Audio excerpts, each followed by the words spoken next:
தமிழகத்தின் தேர்தல் முடிவுகள் மே 4 அன்று வெளிவந்த நிலையில், நாளது வரை அதிக இடங்களை பெற்ற த.வெ.க. இன்னும் ஆட்சி அமைக்க முடியாத சூழ்நிலை நிலவி வருகிறது. இந்நிலையில், ஏதோ ஒரு நம்பிக்கையில் கிளம்பி சென்னை சென்றோம். நல்லது நடக்கும் என்ற நம்பிக்கையோடு சென்றோம். சென்னை சென்றடையும் முன்னரே நல்லது நடக்கும் என்ற செய்தி வெளிவந்தது. தமிழகமே எதிர்பார்த்த அந்த நாள் வந்தது. தளபதி கோட்டையில் பதவியேற்ற அதே நேரத்தில், தளபதியின் கோட்டையான பெரம்பூரை நாங்கள் கடந்து சென்ற அந்த நேரங்கள் எங்களை புல்லரிக்க வைத்தது. எப்படியாவது முதல்வராக பதவியேற்ற அண்ணன் ஜோசப் விஜய் அவர்களை பார்த்தே தீர வேண்டும் என்ற தீராத ஆர்வத்தோடு நாங்கள் சென்னை சென்ட்ரல் நோக்கி சென்று கொண்டிருந்தோம். நாங்கள் செல்வதற்கு முன்பாகவே அண்ணன் முதல்வராக பதவியேற்று விட்டார். சென்னை சென்ட்ரலில் பெருங்கூட்டம் அண்ணனின் வரவுக்காக அண்ணனை முதல்வராக பார்க்க வேண்டும் என்ற ஆர்வத்தோடு கூடியிருந்தது. கூட்டத்தோடு கூட்டமாக நாங்களும் நின்றோம். அண்ணனின் வரவை காண வழிமேல் விழி வைத்து காத்திருந்தோம். அண்ணனின் பதவியேற்பு உரையினை கைபேசி வாயிலாக கண்டு களித்தோம். அத்தோடு மட்டுமல்லாமல், தமிழ்நாட்டு மக்களுக்காக தான் என்ன செய்வேன் என்பதை தனது உரையில் கூறி அனைவரையும் புல்லரிக்க வைத்தார். நாங்கள் அண்ணனின் வரவை மிக ஆவலோடு எதிர்பார்த்து காத்திருந்தோம். இதற்கு முன் எத்தனையோ இடங்களில் பிரச்சாரங்களுக்கு வரும்பொழுது அல்லது மாநாடுகளின் பொழுது அண்ணன் விஜய் அவர்களை பார்ப்பதற்கான வாய்ப்பு கிடைத்திருக்கலாம்.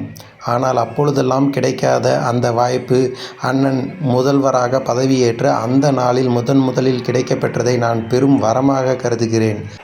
நான் எதிர்பார்த்து காத்திருந்த அந்த நொடி வந்துவிட்டது. அண்ணனை காணப்போகும் அந்த நொடிக்காக காத்திருக்கிறேன்.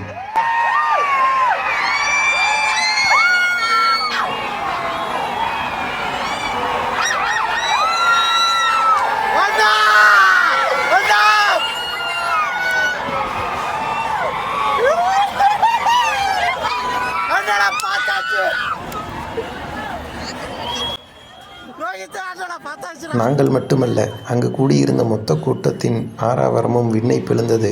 பெரியவர் முதல் சிறியவர் வரை அனைவரும் அந்த தருணத்தை கொண்டாடி தீர்த்துவிட்டனர் என்றுதான் சொல்லணும்.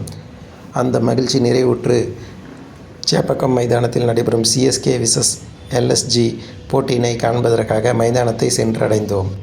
வழக்கம் போல போட்டி தொடங்குவதற்கு முன்பாகவே மைதானத்தை சென்றடைந்தோம். வழக்கமாக சேப்பாக்கம் மைதானத்தில் மட்டுமே போட்டிகள் நடைபெறும் என்று விசில் சத்தம் விண்ணை பிளக்கும்.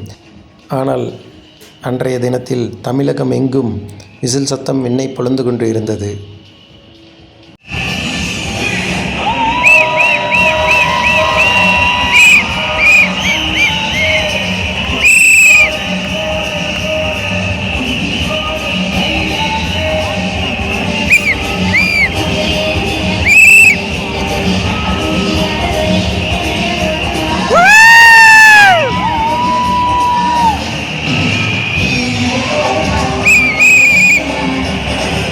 சிறப்பான முதலினிங்ஸை LSG கொடுத்த பொழுதிலும், ஊர்வில் பட்டேலின் அதிரடி அரை சதத்தின் மூலமாக சென்னை அணி வெற்றி பெற்றது. போட்டி நிறைவுற்ற பின் மகிழ்வான எண்ணங்களோடு நாங்கள் ஊர் திரும்புவதற்கான ஆயத்த பணிகளை மேற்கொண்டோம்.